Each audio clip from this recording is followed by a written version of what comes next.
Hey everyone, welcome back to my channel. I hope you all are doing good. So in this video, we are going to talk about how to effectively study in your first sem, the subjects you will have in your first sem, the mistakes I made in my first sem while studying, my first sem GPA, and also the tips and tricks to study, the books you should use, the syllabus sheet, where to access the syllabus sheet from, and all of these details will be covered in this video. So let's start. Subjects you have to study in your first sem are a programming language, that is mostly Python. Then you have Introduction to Engineering, basic electrical and electronics engineering. You have calculus, then you have technical English communication, engineering physics or engineering chemistry, and the last thing is qualitative skills practice. Mostly these are the subjects you'll get in your first sem. Now I'll talk about the subjects individually. The first thing is a programming language, that is Python. Even if you are from a computer science background or not, it is not a problem. Since it's your first sem, faculties would usually teach you from the basics. The syllabus is also in such a way that it is included all the basic topics as well. So for the computer language or the Python programming language, you'll need a laptop. So many of you have asked me, like, do I need to bring my laptop in my first sem or can I buy it in the second sem? This is why you need your laptop in your first sem, because whichever programming language you study, you need to practice, right? So if you need to practice, you need a laptop. That is why, if possible, it is better that you have a laptop with you from your first sem. Now the next course, that is Introduction to Engineering, it is a project, like a mini project. It is for 1 credit. The Python course was for 3 credits and this Introduction to Engineering is for 1 credit. Our batch, we had to do some mini projects or things in different subjects for this project. It was like some basic things. I remember that we went to the mechanical lab and we did welding for this course. Like, it was a part of this project that we should do welding, so we did that. And also we have to make a final report for this project course. It's not like you have to do an advanced project. They know that you are in your first sem. Basic things only they'll expect from you. Mostly you won't have like classes for this course. It's like a project course. In the middle of your sem, you'll receive a mail on what all things to do for this course and you can do it. Finally, you'll have to submit a report. So the next course is Basic Electrical and Electronics Engineering. There is theory as well as lab for this course. So theory is for 3 credits and the lab course is for 1 credit. Here you learn about circuit and some things from your +1 and +2 physics, like the voltage law, Wheatstone bridge, and all those things. Like, I don't remember exactly what I studied, but you'll have topics from your +1, +2 physics and also some advanced topics as well. Mostly it would be solving circuits. You have to practice a lot to do well in this subject. The next subject is Technical English Communication. I'm not sure if I had this subject in my first sem or if I studied in my second sem, and I'm not able to load my VTop right now. It's not working right now, so I'm not able to check as well. But when I asked my 22 ECE friend and also the 23 and 24 batch student, all had this course, so I think maybe I did have it as well. The Technical English Communication course also has lab and theory. Theory subject is for 2 credits and the lab subject is for 1 credit. In Technical English Communication course, you study the basic things like how to write an essay, how to summarize a paragraph, how to write a technical report or product description. Those kind of things you'll study in this course. Calculus is the first mathematics subject you study in your first sem. So calculus also have 2 components. You have a theory and a lab. The theory is for 3 credits, the lab is for 1 credit. In calculus, you study integration, differentiation. It might get a bit tricky. You need to learn a lot of formulas and all. If you don't practice regularly, then you might not be able to perform well in this subject. Also, you need a calculator from your first sem. You're allowed to only carry non-programmable scientific calculators to your exam halls. Most of the students use the Casio ones, like the FX991AS edition and the FX991CW edition. So these are the mostly used calculators. You can go for any non-programmable scientific calculator, but these calculators like the Casio FX991CW. You can do a lot of operations with it. Like if you just give the input, then you can directly calculate mode, median, etc. So it won't be helpful in this calculus course, but when it comes to probability and statistics course, then you might need it. So if you have the budget, you can invest in Casio FX991CW, or you can go for Casio FX991AS or any other calculators. You can check what are the operations that are supported, and then you can go for the calculator. The next course is engineering physics or engineering chemistry. So why am I saying it as or? It is because we had engineering chemistry in the first sem and engineering physics in the second sem, while other departments had engineering physics in their first sem and engineering chemistry in the second sem.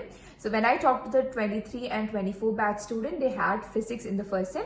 So you might have either engineering physics or engineering chemistry. So in engineering physics and engineering chemistry, most of the topics you study are from your +1 and +2 physics and chemistry. You'll study a little bit advanced version of the physics and chemistry subject, but most of the things are like basically what you studied in your chemistry and physics in +1, +2. And the last subject is qualitative skills practice 1, or it is also called soft skills or STS. So in this you will study like basic logical reasoning, verbal reasoning, basic algebra, basic like proportions, ratios, things like that. We have seen all the courses you have to study in your first sem. Now the next thing is to know your syllabus. For this you can go to VTop. Once you get the credentials, you can log into the account. Under academics, you can go to course page. In the course page, all your subjects will be listed and you can download the syllabus sheet from there. This was the syllabus sheet for my engineering chemistry course. In the syllabus sheet, you'll have information about the course code, course name, the number of credits, syllabus version, like if it is 1.0, 2.0, 3.0. So the version will also be specified in the course page. The curriculum, the syllabus sheet. Other than that, the course objectives and course outcomes will also be specified in the syllabus sheet. And after that, you'll have each of the modules listed down one by one. Usually in a course, you'll have 7 modules plus 8th module would be a guest lecture, or some faculties take us for IV. Consider that as a part of module 8. For exams, you'll have mostly 7 modules. So in each module, they'll write like module 1.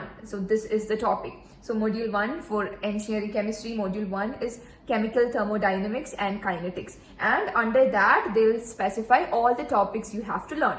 Like I'll read out the things that you have to learn in your module 1 in engineering chemistry. So laws of thermodynamics, entropy change, spontaneity of a chemical reaction and Gibbs free energy, heat transfer, kinetics, concept of activation energy and energy barrier, Arrhenius equation, effect of catalyst, enzyme catalysis. So these are the things that you have to learn under module 1. Similarly, for module 2, 3, 4, 5, 6 and 7, all the topics you have to learn will be listed. Every course you study in your engineering journey, there will be a specific syllabus sheet, and in that 7 modules will be described, and everything you have to study in each module will also be specified. And beside each module, the lecture hours will also be specified. Like for module 1, it might be 6 hours, module 2, 6 hours, module 5 is for 7 hours, module 6 is for 5 hours. So these lecture hours will also be specified under each module. This doesn't happen very often, but sometimes during your final assessment test, that is your last examination in a sem, modules with the most lecture hours will have more weightage. Like if a module has 8 hours lecture time, then the weightage for that module would be like 20 marks, while a module with 5 hours lecture hours will be 10 marks. It's not like a generalized pattern. I'm just telling you, I've seen this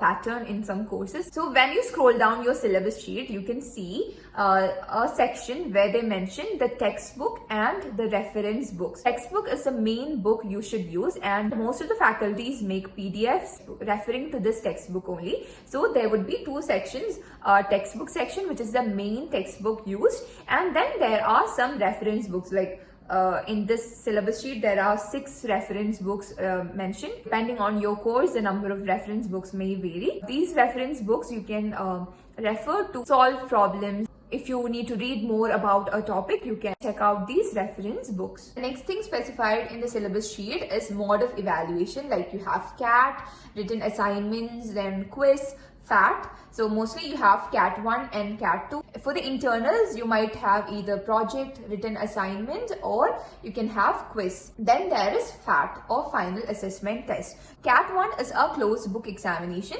so like a normal examination. So you'll mostly have module 1, 2, or maybe 3 as well. In some courses, they might start from module 6, because for CAT 2 is an open notes examination, right? I talked about this in my previous video. So CAT 2 is an open notes examination. You can only take your handwritten notes. No digital notes are allowed. And if you take digital notes and you think like, I wrote my notes on my iPad and then I'll take a printout and go, it won't be allowed.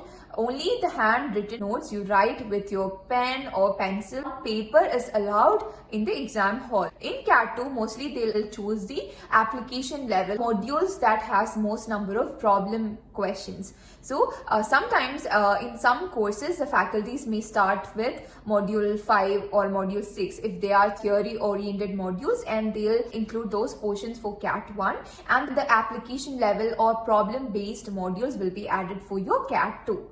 So mostly you'll have first 2 or 3 topics for CAT 1, the next 2 or 3 topics for CAT 2, and the entire topics for FAT examination. Now the internal marking is based on either mini project or digital assignment or quiz. When I say quiz, don't get confused. It's not like you'll sit in a classroom and the faculty will ask some question, and who knows, the question will raise their hands and then answer. It's not like that. So quiz will be conducted in online mode.